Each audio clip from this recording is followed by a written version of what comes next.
I want to turn now right to the leader of the Republicans in the House, Congressman John Boehner. Leader, welcome back to Meet the Press. Good to be with you. You heard David Axelrod said that any, including the Republicans, will be punished if they continue to stand in the way of the president's agenda. What do you say? Listen, there are parts of the president's agenda that we've been supportive of. But as a political party and in the minority on the Hill, we have an obligation to the American people. All stood and voted against a stimulus bill that was supposed to be about creating jobs immediately. Yet 3 million Americans have lost their job. The president said unemployment wouldn't exceed 8%. Now it's over 10. Whether it's his budget with trillion-dollar deficits for as far as the eye can see, their national energy tax that they call cap and trade, or this government takeover of health care, Republicans have an obligation to stand on principle and to fight these proposals. But at the same time, to offer better solutions. We've offered better solutions all year long in all these policies. But we're not going to be bashful about walking away from our principles. Well, let's bring some of that. But first, what was your overall impression? We see the appearance on Friday, shaking hands with the president, taking questions, a pretty unusual form. You haven't seen that a lot. What was your overall impression of the president? I thought it was a very good afternoon. We invited the president to come because we wanted to have a dialogue, and we're glad that the president accepted. I thought our members were honest. I thought the president was honest.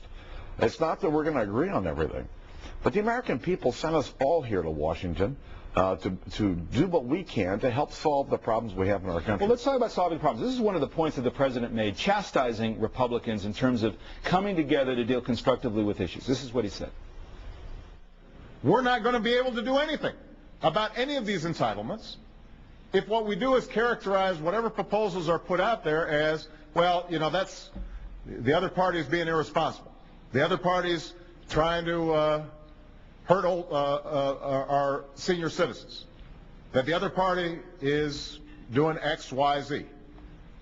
That's why I say if we're going to frame these debates in ways that allow us to solve them, then we can't start off by figuring out, A, who's to blame, B, how can we make the American people afraid of the other side?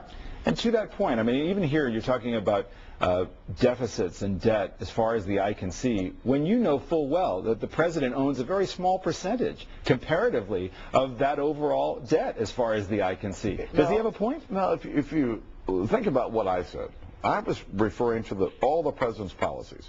Wasn't demonizing him, wasn't demonizing the White House. And I'm usually very careful about dealing with the subject at hand. Listen, there aren't that many places where we can come together. The president he was the most liberal member of the United States Senate. You don't get there by accident. And if you look at the policies that we've seen over the course of this year from the administration and his Democrat colleagues in Congress, there are all these leftist proposals. And the people of Massachusetts, the people of Virginia, the people of New Jersey are sending a pretty loud signal, just like the other 47 states, to Washington, saying, stop. This is way more than we ever wanted Washington to do.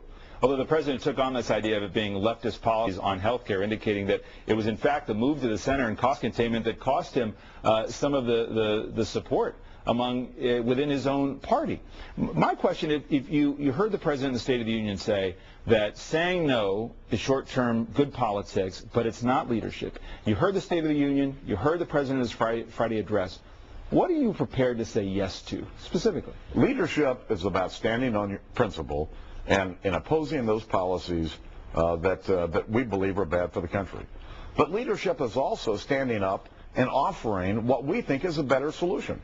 And when it comes to issues like health care, the president did his best to blur the differences, agreeing with us on 5 or 6 points, but didn't refer to the 100 commissions, boards, mandates that are in this government takeover of health care. What are a few things that the president could do? Maybe he could convene Republicans and Democrats together on C-SPAN, as he said he would initially, and acknowledge that it was a mistake that he did not fulfill that promise during the Friday retreat. Get everybody together. What are a few things that Republicans could say, hey, if these could be included for this? Well, you give me an example last year. I told the president, you know, when we can be with you and when we agree with you, we will stand tall with you. As we did on Afghanistan, as we did on Iraq, as we did on things like teacher quality and a number of other areas. But when it comes to health care, we could agree on some common sense steps to make our health care system work better.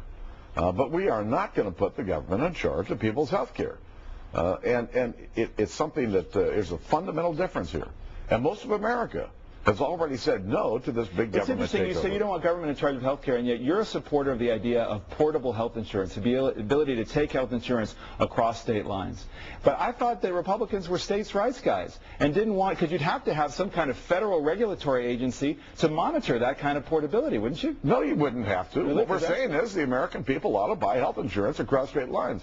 They ought to buy health insurance where they get the policy that they need for themselves and their family at the best price. And there wouldn't have to be some sort of federal regulatory system. Well, no, that's the whole point. That. The president said, I'm for that, but, you know, there has to be some bureaucrat here in Washington that knows that this is done fairly.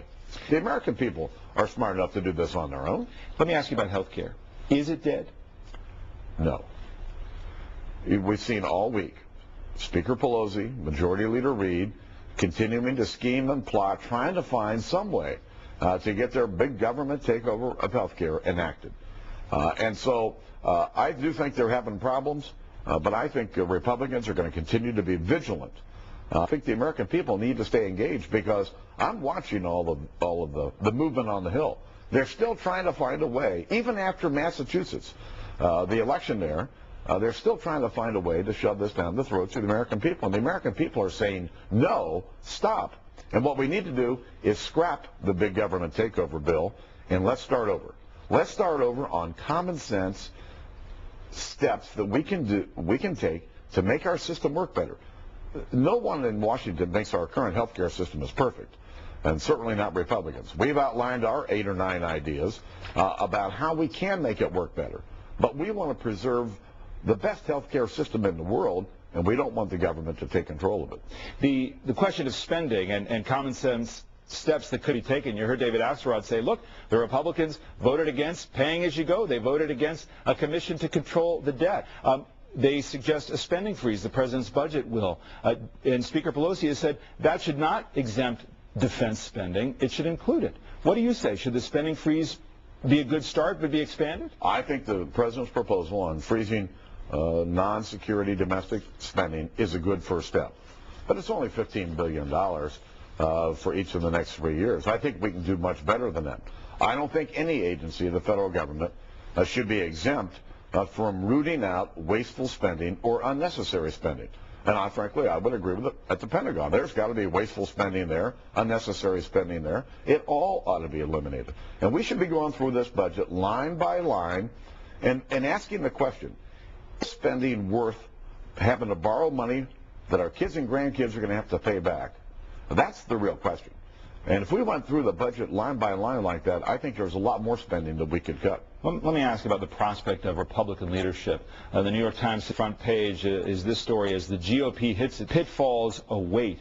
And this is a portion of that piece. At a moment of what appears to be great, if unexpected, opportunity, the Republican Party continues to struggle with disputes over ideology and tactics, as well as what party leaders say is an absence of strong figures to lead it back to power, from the party chairman to prospective presidential candidates. Are Republicans too fractured to seize this moment and return to power? Listen, we have our share of differences within our party, but I don't see any big fractures that are out there.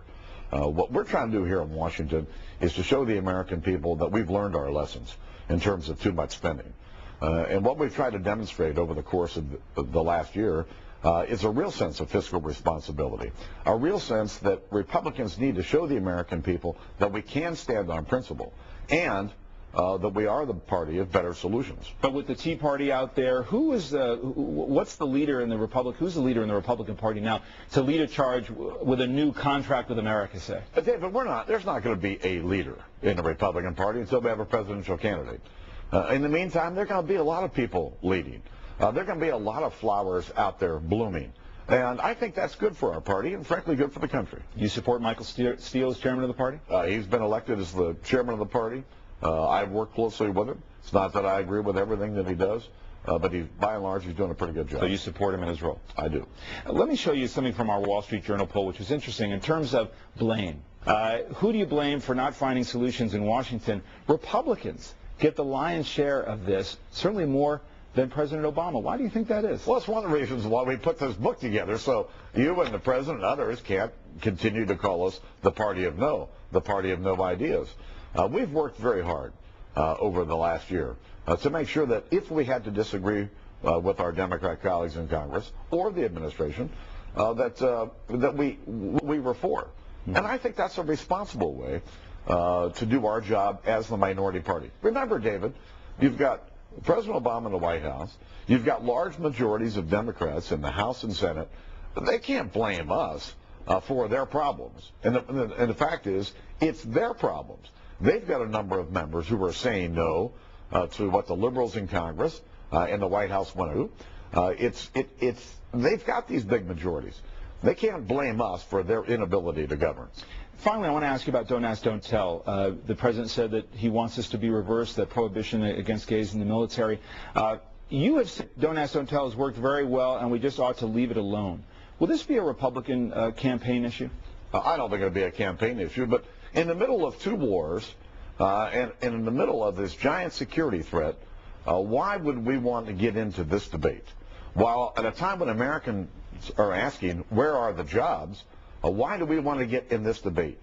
While we're fighting over health care and trying to find some way to come to some common ground, why do we want to get into a divisive debate that will do nothing more than distract the real debate that should occur here? I think get our economy going again and getting the American people back to work. Leader Boehner, we'll leave it there. Always nice to have you on the program. Thanks very much.